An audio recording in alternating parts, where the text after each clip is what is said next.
Welcome back to the channel. Today we will be solving LeetCode problem number 1004 max consecutive ones part 3.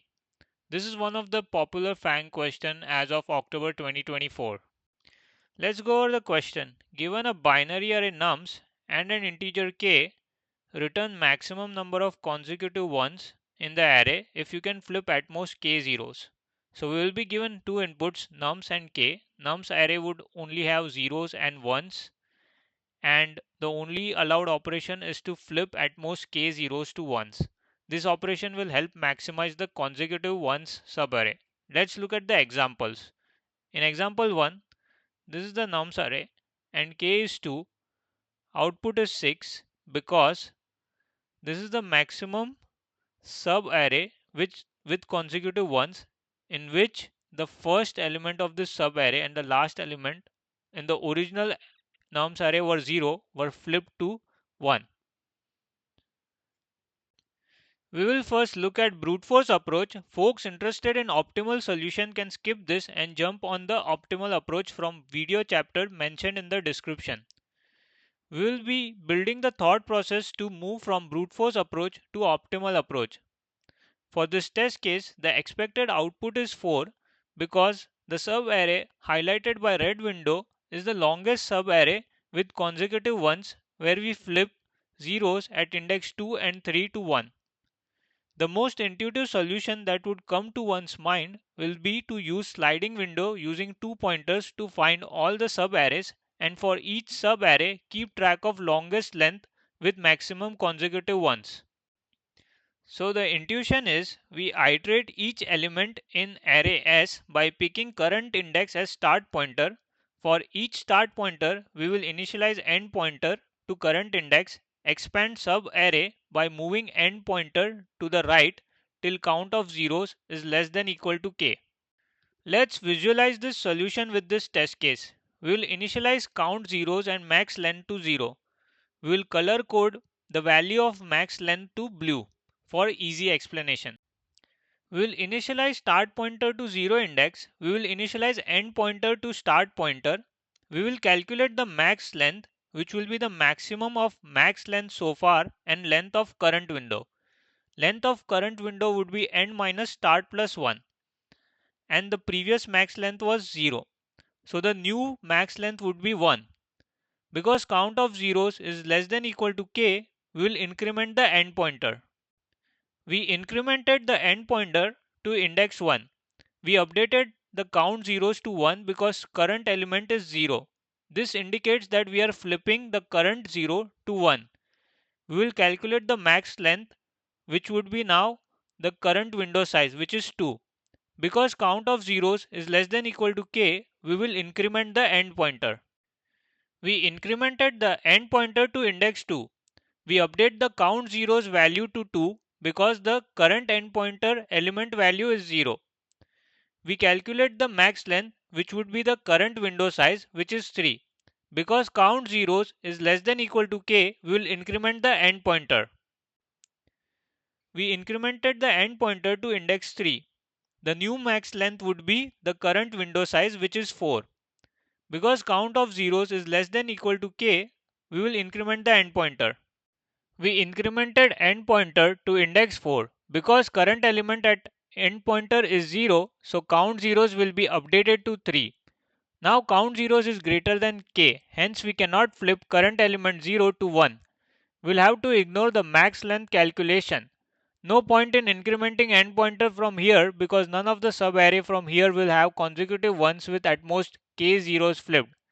Hence we will increment the start pointer at index 1, reset end pointer to the new start pointer, we will reset count zeros variable to 0, and we will repeat what we did for start pointer at index 0 for other indices of the array. From here I will be fast forwarding the visualization to the end. Visualization of start pointer at index 1.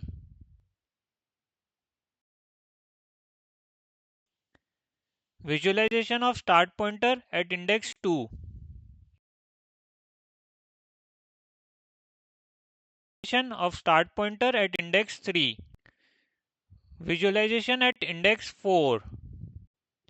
Finally, we reached at index 5. We cannot increment the start pointer from here because we have reached the right edge of the array. Hence, we return the max length, which is 4. This is the code of the solution. At line 4, we have a for loop that keeps track of the start pointer. At line 5, we always reset CountZero variable to 0. At line 6, we have a nested loop that keeps track of resetting the end pointer to the start pointer. Then we have a if block to keep track of how many zeros we are flipping. We have another if block where if the number of zeros flipped is greater than k, then we break the inner loop. After breaking the inner loop, line 4, 5 and 6 will be executed, which would indicate incrementing the start pointer, resetting the end pointer and resetting CountZero variable to 0. Then at line 16, we keep track of the max length and then finally we return the max length. The time complexity of our code will be O of n square and the total space would be O of 1. I have listed longest subarray with consecutive ones for start pointer at index 0 and at index 1. We will use these two to identify repetitive computation we are doing and think of optimizing approach 1 by avoiding repetitive computation. For start pointer at index 1, we compute consecutive ones from index 1 to index 3. But we have already computed this for start pointer at index 0. This overlapping box between start pointer at index 0 and at index 1 of computing consecutive ones is repetitive. And the reason is because for every start pointer index, once the longest consecutive one subarray is identified, we are resetting the end pointer to the next start pointer.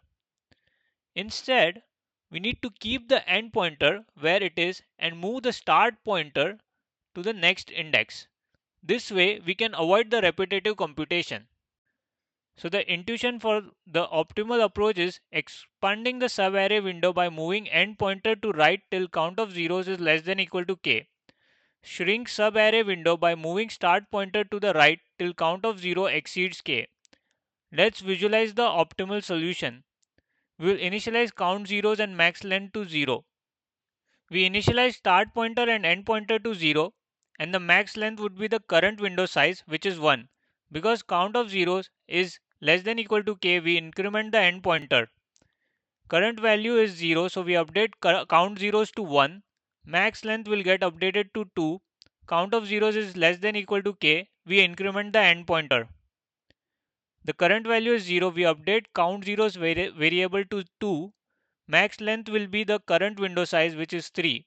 Because count of zeros is less than equal to k, we increment the end pointer. Now the max length will get updated to 4. Count of zeros is less than equal to k, so we will increment the end pointer. Current value is 0, so we update count zeros to 3. Now count zeros is greater than k, so we cannot use it to flip its value to 1. So we will keep on incrementing the start pointer till count of zeros does not become equal to k again. And we won't reset the end pointer, it will stay at index 4. Count of zeros is still greater than k, so we'll again increment the start pointer. Now count of zeros is less than equal to k, we'll increment the end pointer. Now count of zeros is greater than k, we'll increment the start pointer. Now we have reached the right edge of the array, so we cannot increment the end pointer, hence we'll return the max length value 4. Let's look at the code of the solution. At line 3, we initialize these variables to 0. Then we have a for loop to keep on incrementing the end pointer. This would expand the current window size.